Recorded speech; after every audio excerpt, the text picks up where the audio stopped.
Assalamualaikum warahmatullahi wabarakatuh. Halo semuanya, perkenalkan nama saya Triliatin. Saya merupakan mahasiswi jurusan Ilmu Komunikasi Universitas Riau angkatan 2019. Baiklah, di sini saya akan menjelaskan tentang kode etik jurnalistik. Kemerdekaan berpendapat, berekspresi, dan pers adalah hak asasi manusia yang dilindungi oleh Pancasila, Undang-Undang Dasar 1945, dan Deklarasi Universal Hak Asasi Manusia PBB.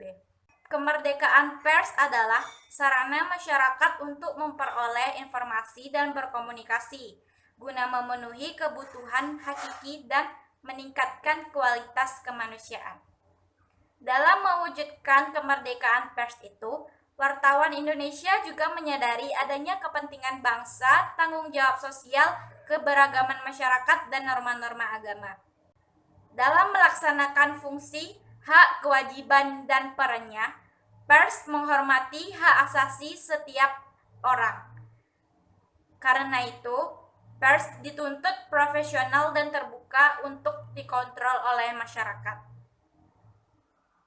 Untuk menjamin kemerdekaan pers dan memenuhi hak publik untuk memperoleh informasi yang benar, wartawan Indonesia memerlukan landasan moral dan etika profesi sebagai pedoman operasional dalam menjaga kepercayaan publik dan menegakkan integritas serta profesionalisme.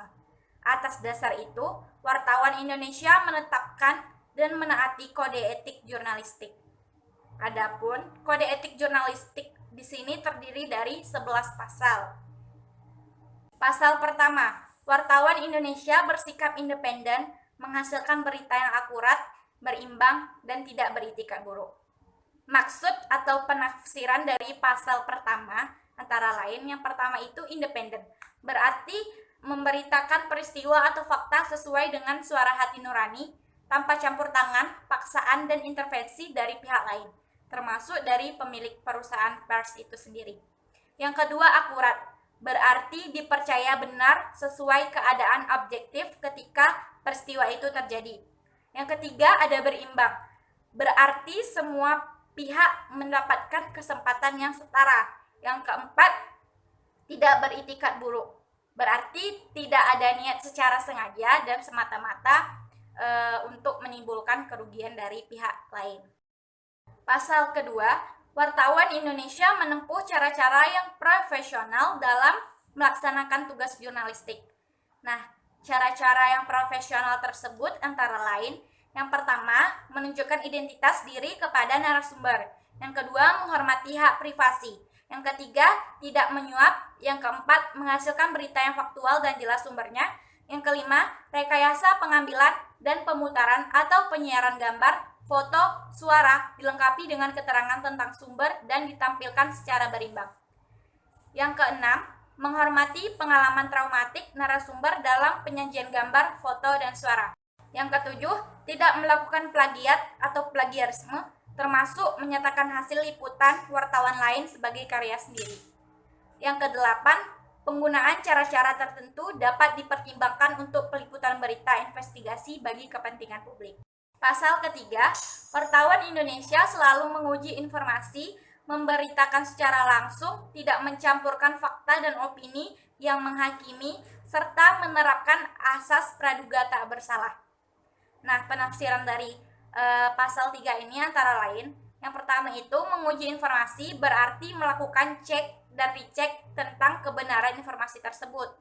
Yang kedua, berimbang. Berimbang adalah memberikan ruang atau waktu pemberitaan kepada masing-masing pihak secara profesional.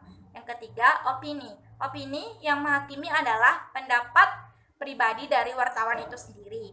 Hal ini berbeda dengan opini interpretatif, yaitu pendapat yang berupa interpretasi wartawan atas fakta. Yang keempat, ada asas praduga tak bersalah, yaitu merupakan prinsip tidak menghakimi seseorang. Selanjutnya adalah pasal keempat. Wartawan Indonesia tidak membuat berita bohong, fitnah, sadis, dan cabul. Adapun penafsiran dari pasal keempat ini antara lain, yang pertama, bohong berarti sesuatu yang sudah diketahui sebelumnya oleh wartawan sebagai hal yang tidak sesuai dengan fakta yang terjadi. Yang kedua, ada fitnah, berarti tuduhan tanpa dasar yang dilakukan secara sengaja dengan niat yang buruk. Yang ketiga ada sadis, berarti kejam dan tidak mengenal belas kasihan. Yang keempat ada cabul, berarti penggambaran tingkah laku secara erotis dengan foto, gambar, suara, grafis, atau tulisan yang semata-mata untuk membangkitkan nafsu birahi. Dan yang terakhir, yang kelima, dalam penyiaran gambar dan suara dari arsip, wartawan harus mencantumkan waktu pengambilan gambar dan suara. Selanjutnya pasal kelima, wartawan Indonesia tidak menyebutkan dan menyiarkan identitas korban kejahatan asusila dan tidak menyebutkan identitas anak yang menjadi pelaku dari kejahatan. Nah, penafsiran dari pasal kelima ini, yang pertama identitas. Identitas adalah semua data dan informasi yang menyangkut diri seseorang yang memudahkan orang lain untuk melacak keadaan atau keberadaan orang tersebut. Yang kedua, anak. Anak di sini adalah seorang yang berusia kurang dari 16 tahun dan belum menikah. Selanjutnya ada pasal ke-6, yaitu wartawan Indonesia tidak menyalahgunakan profesi dan tidak menerima suap. Adapun penafsiran dari pasal ke-6 ini, yang pertama, menyalahgunakan profesi adalah tindakan sengaja yang dilakukan untuk mengambil keuntungan pribadi atas informasi yang diperoleh saat bertugas sebelum informasi tersebut menjadi pengetahuan umum atau sudah disampaikan ke orang umum. Yang kedua adalah suap. Suap adalah segala pemberian dalam bentuk uang, benda, atau fasilitas dari pihak lain yang memengaruhi independensi. Pasal ke-7, wartawan Indonesia memiliki hak tolak untuk melindungi narasumber yang tidak bersedia diketahui identitas maupun keberadaannya, menghargai ketentuan embargo, informasi, latar belakang, dan off the record sesuai dengan kesepakatan. Adapun penafsiran dari pasal ke-7 ini, yang pertama, hak tolak adalah hak untuk tidak mengungkapkan identitas dan keberadaan narasumber demi keamanan narasumber dan keluarganya. Yang kedua, ada embargo, adalah penundaan pemuatan atau penyiaran berita sesuai dengan permintaan narasumber. Yang ketiga, informasi latar belakang adalah segala informasi atau data dari narasumber yang disiarkan atau diberitakan tanpa menyebutkan narasumbernya. Dan keempat ada off the record, adalah segala sesuatu informasi atau data diri dari narasumber yang tidak dibolehkan untuk disiarkan atau diberitakan. Selanjutnya pasal ke-8, wartawan Indonesia tidak menulis atau menyiarkan berita berdasarkan prasangka atau diskriminasi terhadap seseorang atas dasar perbedaan suku, ras, warna kulit, agama, jenis kelamin, dan bahasa, serta tidak merendahkan martabat orang yang lemah, miskin, cacat, sakit jiwa, atau jasmani. Penafsiran dari pasal ke-8 ini antara lain, prasangka adalah anggapan yang kurang baik mengenai sesuatu sebelum mengetahui secara jelas. Kemudian ada diskriminasi. Diskriminasi merupakan pembedaan perlakuan. Selanjutnya ada pasal 9.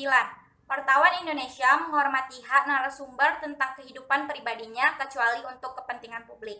Adapun penafsirannya, pertama, menghormati hak narasumber adalah sikap menahan diri dan berhati-hati. Yang kedua, kehidupan pribadi adalah segala segi kehidupan seseorang dan keluarganya selain yang berkaitan dengan kepentingan publik. Selanjutnya, pasal ke-10.